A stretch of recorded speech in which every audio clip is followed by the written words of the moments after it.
Hey man, I just want to apologize to my mother. I came in here last week and she asked me not to use a particular word, and I came in here and I used it a whole bunch, man. I was trying to be funny. I was trying to get some likes. I was trying to get some shares, some subscribes, and I did that and kind of disrespected somebody who gave birth to me. You know what I mean? And that's not right. So just want to apologize, and I just want to say I'll never use that word again. Psych, nigga. It's my show. Go tell me how to run my show, nigga. Like, it's my show. Like, that's all it is to it. Like, you ain't gonna tell me you can't ban the snowman, nigga. That's how it is. You gonna try to tell me, yeah, I mean, like, all due respect, you my mother and all that, but like, don't, like, if my mom just be hit, she been hitting me up. She FaceTimed me like 3 times today. Like, I'm not answering. Click, nigga. Click. FaceTime unavailable. What you think this is? Like, don't try to hit me like I'm ducking the smoke. That's all it is to it. I'm ducking the smoke. Like I ain't got no shame in my game. Like, I'm scared of my mother. Like, I ain't got nothing to prove to nobody. Like, to pretend like niggas is scared of their parents. And this is how it be. Like, but like, I'm not answering your FaceTime. You bet until you text me beforehand and let me know that you on some different type of time that I think you on. It's FaceTime unavailable. That's my name from now on. You feel me? So take that in stride. You know what I mean? And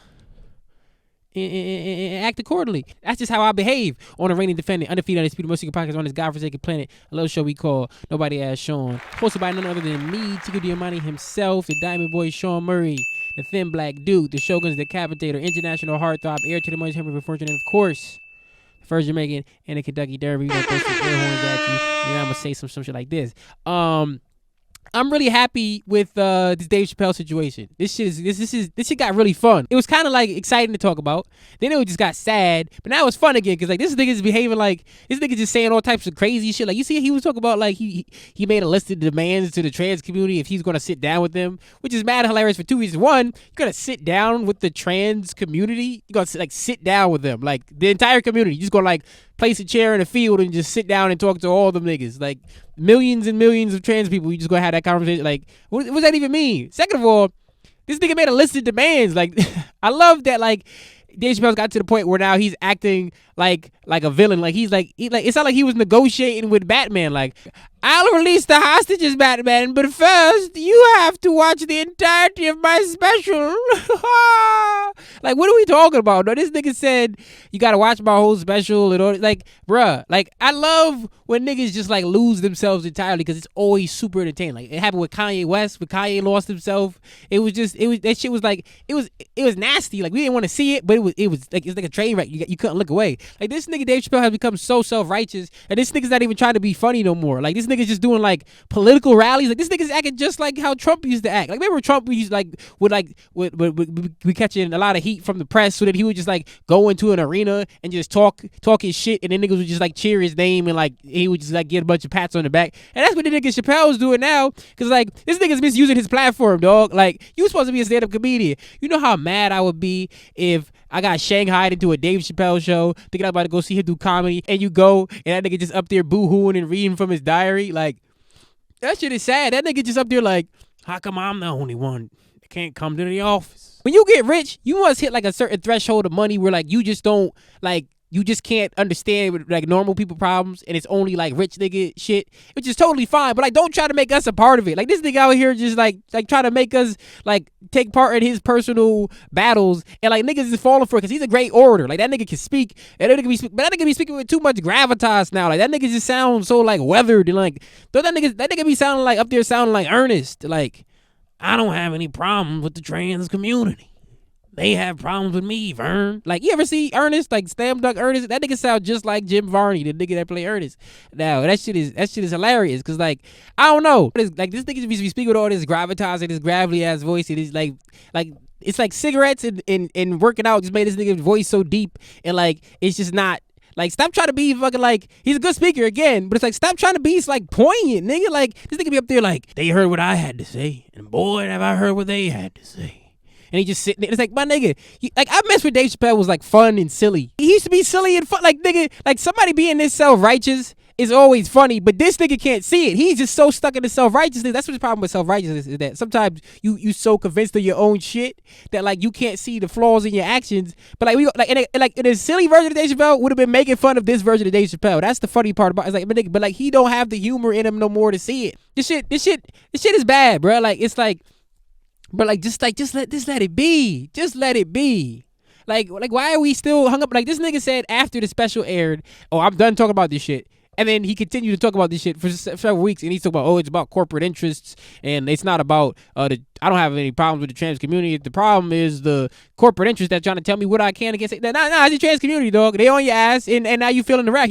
He's complaining about like, oh, he can't. Niggas don't want to buy his documentary now. And it's like, nigga, that's not corporations' fault. That's your fault, nigga. These are the fucking the consequences of your actions, nigga. You drew ire from the trans community by just fucking harping on the same issues for several specials in a row, and now you gotta deal with it, my nigga. And don't try to make us out to be like some fucking like some free speech issue, because when niggas try to align themselves with like larger issues, so you get on their side. Like, nigga, this ain't a free speech issue. This is a like, nigga, you have not been canceled. Your special is still up. You made $24.7 million or some shit off the special, nigga. Like, you doing just fine. Don't try to make like it's not an issue as free speech, nigga. No one is trying to stop you from saying anything except the trans community, and they don't have any power, obviously. Like, nigga, you talking like corporate interest, nigga. The corporation that you made the specials for pays you $20-something million to do the special. And then the nigga who runs the company, Ted Sarandos, publicly came out and defended you and said, we're not taking down your special. We defend Chappelle. We defend his right to say what. Like, so what are you talking about? Like, they're trying to tell you what I can and can't say, nigga. You taking an L, dog. It's a big L, and like it's a celebrity L. Like it's a rich nigga L, where it's like at the end of the day he still made $24 million or whatever the fuck. So like it's not really that much of an L, but like he's making it out to be a bigger L, and it's like, my nigga, just go away. Like, this nigga Dave Chappelle could just go do comedy, like literally in his backyard. Like he got a farm, he do shows out there. He can just do comedy in his backyard forever. Never do another special, and just like have thousands of people come just hang out in Ohio watch him do comedy. Why are you like, just go there, nigga? Like, I don't understand this shit. This shit is weird. It's just a weird thing. I don't know, but ever since this nigga Dave Chappelle got buff, nigga, shit is just wrong in the world. Like this buff energy from this nigga has not fucking sat right with me a single time, and it's just getting worse. Everything's all bad right now, man. Everything sucks, man. Like the Knicks are good now. They're not great, but they good. Like they're good enough where like they can talk spicy, and like you gotta actually like, you can't just laugh it off, because like for years the Knicks fans would just talk spicy. Like the Knicks fans, like Cowboys fans, were like, they always just like die hard talking crazy, but it's like, that nigga sucks, so you can just laugh it off. But now you kind of gotta give him some fucking like, gotta hear him out a little bit, and that shit is annoying. Like, bro, like I had this situation happen to me. Like the Warriors are gonna play the Knicks, right? Yeah, I know Steph Curry's my favorite player, and I want to see the nigga play. Madison Square Garden is, the world's greatest arena. You know what I mean? It's right there in New York. Who plays in the Madison Square Garden? The Knicks. So I was like, I'm gonna go watch him play there. So I hit up a Knicks fan close to me and talk about, let's go see this game. And he said, oh, you trying to go see the Knicks play? Like, oh, I'm not trying to see the Knicks play, my nigga. Don't get it twisted, my nigga. I don't know what, like, y'all niggas got a couple wins, and I would never want to go see the Knicks play, my nigga. I'm only there for Steph. Like, so don't get it, like, but like, you know what I'm saying? That's the shit that happens when the Knicks are good. They think they can talk to me like this. 2 years ago, if I said I wanted to go to this game, you wouldn't say, you trying to see the Knicks play, huh? All of a sudden, like, because you would know I wasn't trying to see the Knicks play, because who the fuck wanted to see the Knicks play basketball? Nobody, except fucking Knicks fans, man. Come on, man. That's wild. This shit is bad, man. Something went wrong. The first time this nigga Dave Chappelle benched 225, like, shit just went left in the world. The balance of everything was just shifted, and we all suffering now. It shifted something, nigga. We gonna get to the bottom of it. I'm gonna figure it out, my nigga, and I'm gonna correct this, my nigga. I don't care if I gotta fucking like put that nigga Dave Chappelle in the reverse Captain America machine to get that nigga skinny like Steve Rogers before the serum, my nigga. We gonna figure it out. I'm just so flustered right now. I mean, I don't even got nothing else to talk about. Let's just answer some questions and get the fuck up out of here, man. I can't do this, man. Let's see. First question: thongs or cheeksters? Let me just say this. Thank you. This is what the fuck I'm talking about. That's what I'm talking about. These are the questions I need on this show. You niggas be sending me some bullshit about blah blah. Oh, no, nigga. No, nigga. No. No. No. Like when I say sending questions like this. Like it's like Bad Boys 2. Like from now on, that's how you drive. From now on, that's just how you sending questions. Now to answer the question on you, I I'm gonna say cheeksters. I think that's a good look for you. No. It's a possible question. Don't ask me some shit like that. I hate when niggas be asking me questions like to choose between two. Like, remember somebody asked me a question. It's the same person actually. They asked me like, oh, if you had to lose a limb, which like, I'm not choosing that. Dog. Like, what do you like? Don't put me in these impossible situations. I don't want to choose that. But the thing about thongs versus cheeksters is, I think cheeksters is like, I think thongs look great when they look great, and when they don't, like if you don't got the right curvature, you know what I'm saying? If the geometry ain't right on you, thongs will just accentuate how much you don't got back there. Cheeksters can kind of give you a little, accentuation on what is there. You know what I mean? Because the thong is the lack of material. Cheeksters is strategically placed material that'll bring out the, you know what I mean? So I think cheeksters probably wins, but I love both. You know what I mean? I will turn out a thong. You know what I mean? So. You know what to do. Next question. What do I think about cowboy boots? Let me ask you this question. Are you a cowboy? If not, then take them the fuck off. What the fuck is you doing? Like stop. You know what I mean? Don't fake the funk. You know what I mean? Like because if you wear cowboy boots and you're not a cowboy, like it's a bad look and I don't respect you. You know what I mean? Like that is just don't do it. I don't want to see you walking the streets with your spurs jingling and jangling, my nigga. I don't want to hear that, my nigga. And it same go for Chelsea boots too. They don't even got spurs on them, but like don't wear no Chelsea. Like that's a bad look too. But we gonna get into that at a later date. Only two people I ever respected that wasn't cowboys that wore cowboy boots was that one nigga from that video where he was like wearing a frilly shirt and he was just like, I feel like a goddamn bullfighter, bro. And he blew out the smoke. That nigga was cool. And Tom from Tom and Jerry, and y'all know why, because this motherfucking Tom is so cold. You know the video. But yeah, man, don't do it. Like I live in New Haven, right? There's a nigga that we call a Whaley cowboy. It's a nigga always walking around on Whaley Avenue, and he always got a fucking like a cowboy fit top to bottom. Like, and I don't respect that nigga. Like I just don't respect him. Like, and he a legend. Like we all know, everybody knows he kind of a legend in the hood. But like I don't even respect him because he's a legend, but I don't respect him as a person. Does that make sense? Like if I saw that nigga outside, I wouldn't even look that nigga in the eye if it wasn't for the fact that I know him as the Willie Cowboy. You know what I'm saying? Like, because he had that title. I respect the title, but not the man. You know what I'm saying? Cause like, why are you doing this, dog? Like you walk in the urban environment, my nigga. You walking like concrete streets, my nigga. How you in the crosswalk? You looking at an LED sign of a nigga telling you when to walk, and you got on fucking cowboy boots, dog. Like, my nigga, you not in the old west. Like, act accordingly, dress accordingly, my nigga. What's some good rainy day music? I don't really subscribe to the idea of rainy day music. Like I'll listen to September by fucking Earth, Wind and Fire on a rainy day if I'm how I'm feeling. But I don't necessarily got to be gloomy on a rainy day. But to humor you for this question, I think perfect rainy day album is like I Don't Like Shit, I Don't Go Outside by Earl Sweatshirt, released in 2015 on 10 Crest of the Records. You know what I mean? That's a great album. You know what I mean? For that very purpose. I mean, it's very gloomy, but like I'm also a person, like I said, I have superseded the gloominess of it. I've transcended that, so I can listen to that shit on at the top of a roller coaster when I'm having a great time, because like I don't care how fucking like dark and grim the song Grief is, nigga. I just like the music, so I don't. You know what I mean? But like another good rainy day album is they just put Faces by Mac Miller on streaming, and like check that one out, nigga. That's a great fucking album. If you never heard it, anyone check it out. It's one of my favorite albums of all time. Next question: do I like self-deprecating humor? Are you familiar with this podcast? Like, you've watched this before, right? Like, are you familiar with me? The Diamond Boy, Shawn Murray, Chico Demani himself, the Shogun's Decapitator, the Thin Black Dude, International Heartthrob, heir to the Murrays here, primarily fortunate, of course, the first chicken in the Kentucky Derby. You know the show, right? So you know the answer to this question. I don't got to answer this, right? Like, you know. Do I like self-deprecating? Come on, man. Stop playing. What's my favorite type of humor? Mine. Duh.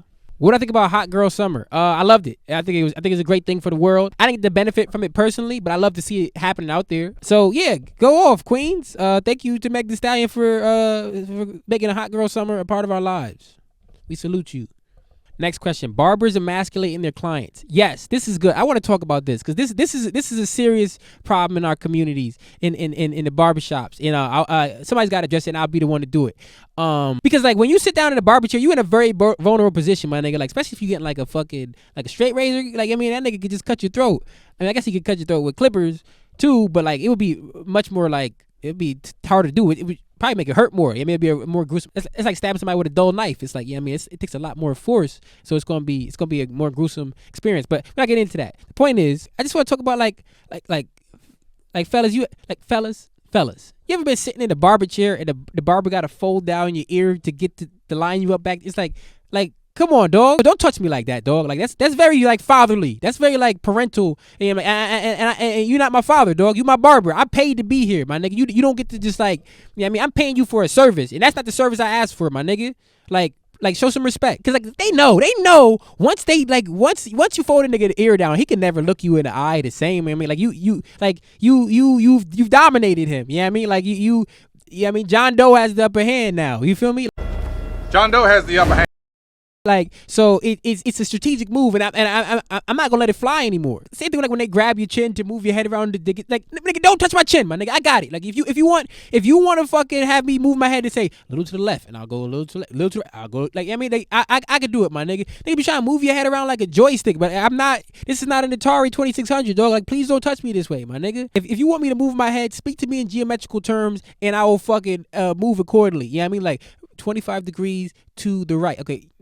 Boom. You know what I mean? Got you. That's what we got to do. We ain't doing no more of this like fucking articulating my head around. And like, nah. It's a control thing. These niggas trying to dominate you. Like I said, like niggas folding down your ears, man. Like, come on, man. Don't do like I'm about to start going in the barbershop with my ears rubber banded down. Like rubber bands around my ears, nigga, so they can't even touch my shits, nigga. Like I sit down in the chair, they go to touch my already got it covered, my man.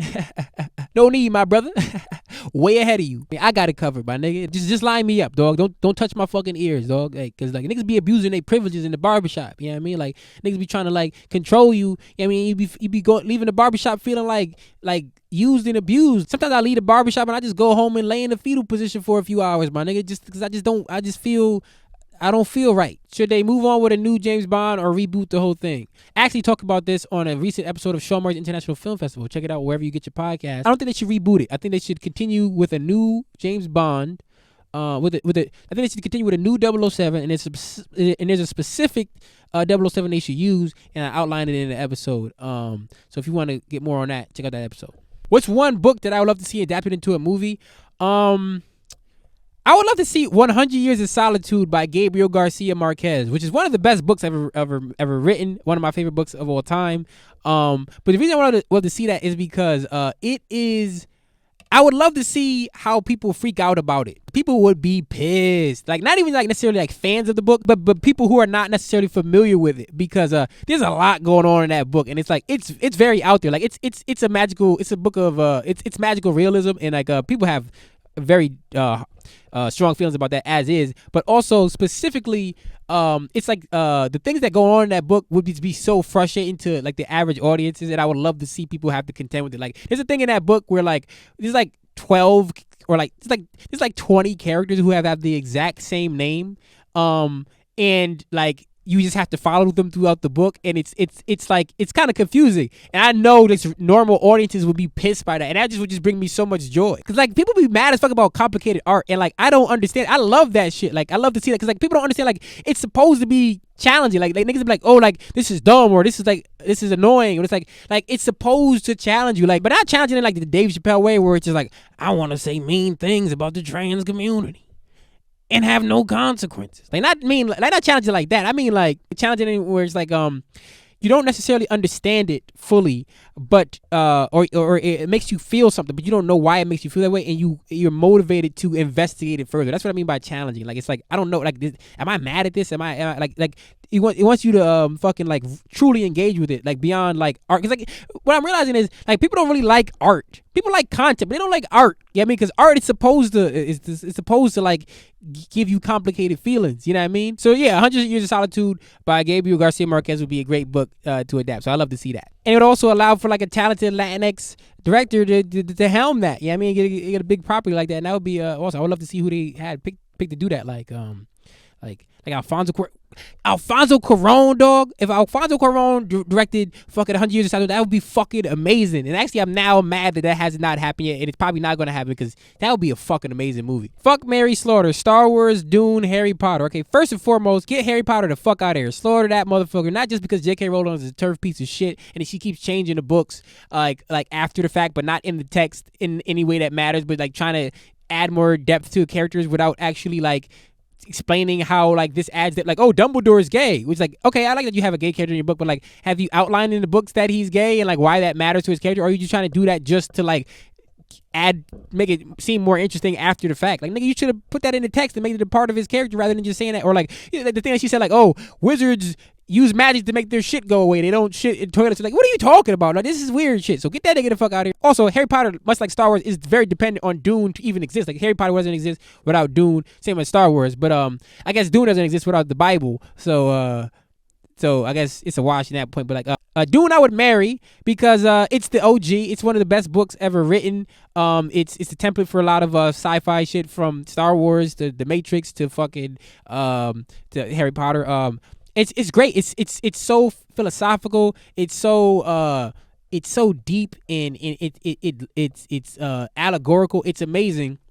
Star Wars, on the other hand, I would fuck because it's like Star Wars is fun and it's great, but it's like it's not as good as Dune, and it's like you don't want to be around Star Wars all the time. Like, Star Wars has some really high highs but some really really low lows, like fucking The Phantom Menace, sorry Gerald, or fucking like The Rise of Skywalker. Like, it's awful shit in there, but it's also really great shit, and like lightsabers are cool. Like, so it's like it's something you want to fuck. It's like, you know what I mean? So you have Dune that you married to, you keep around, you know what I mean? That's someone you want to be around all the time. They fucking enrich you, they make you better. Star Wars is a little side piece, and get the Harry Potter the fuck out of here. Next question: getting ghosted on Halloween. I mean, is anything more appropriate? Is there any better time to get ghosted than on Halloween? Like, that's just the holiday spirit. 'Tis the season. Final question, and this is a fun one. O.J. Simpson's son killed O.J.'s wife. No, he didn't. But also, so what if he did? What now, nigga? Like, I hate this shit right now. The time we in, where like everybody's so into true crime that they trying to solve murders, and it's like, nigga, so what if he did it, nigga? Like, nigga. First of all, niggas have investigated the crime, my nigga. OJ did the shit. Yeah, I mean, like, and if his son did it, because there's some interesting evidence that might point to him having done it. I've seen the fucking theories, not the new TikTok theories that's out there. I'm talking about I've seen it like years ago. But my point is, like, so he did it. Now what? He go to jail and the case is solved. But like, what has changed? Like, is there really any justice in the world? Like nothing really changes. Nigga, like, OJ life is still miserable. It's actually probably more miserable now because then think about it. If that nigga OJ's son did it, that means that all this time OJ held down his son when niggas was coming at OJ, like calling him an awful guy, a murderer or whatever. When in actuality, this nigga was just like standing tall and fucking protecting his son. So then now his son is locked up, so he don't even get to fucking have the fucking joy of that nigga being out. So now he got a fucking miserable life. That's fucked up. Let the case just rock, my nigga. Let if OJ's son did it, let he just get away with it, and let niggas just continue on thinking OJ's a piece of shit. I mean, because actually he's not even doing that miserable. He's kind of doing fine. Like, you ever seen this nigga on social media? This nigga's having a great time. Like, you know, like he's doing all right. Nigga, he seems to be enjoying life. He's playing a lot of golf. Like, it's great. So like, I'd rather see OJ, the piece of shit OJ that killed his wife, be happy than to see the good guy OJ that didn't kill his wife and his son did it be sad. You know what I mean? I'd rather see the bad guy feel good than the good guy feel bad. You know what I mean? Is that weird? Like, but that's the kind of selfish person I am, that I feel that way that strongly. You know what I mean? And besides, the nigga did it. Like, why niggas don't want that nigga OJ to have done it? Like, are you a Bills fan? Like, is that what it is? Like, my nigga, he did it. Like, we all know it. OJ killed his wife. OJ killed Nicole Brown. I want to give her a name. Nicole Brown and Ron Goldman, they were killed by OJ Simpson, and it is what it is. Just accept it. That's the segment for this week. That's the episode for this week. Like, subscribe, share, save. I say these words every week, but people don't be listening. But like, fucking, like, sharing the episode helps, man. They can subscribe to the YouTube specifically. Subscribe to the YouTube. I'm gonna get no views on YouTube. I'm getting mad niggas. I'm getting mad views on Instagram, but the niggas be seeing my YouTube video. Like, but niggas be seeing my YouTube views, they be like, oh, you don't be getting, I be getting a little bit of views, my nigga. They don't just be like 17 like it look like on YouTube. I be getting, so like, check out the YouTube. I'm gonna start pretty soon. I'm gonna just start putting only a portion of the episode on Instagram and put the full episode on YouTube. So y'all niggas gotta go to the YouTube. But anyway, drop a diamond in the comments if you made it this far. Ticket to Shawn International Film Festival this week. We're talking about Dune Part 1. I got some shows coming up. You know, check out the social media. You'll see it. Lowbrow Shawn on Instagram. Highbrow Shawn on Twitter. Fuck with your boy. And as always, Hulk Hogan, we coming for you, nigga. I don't remember asking you a goddamn thing.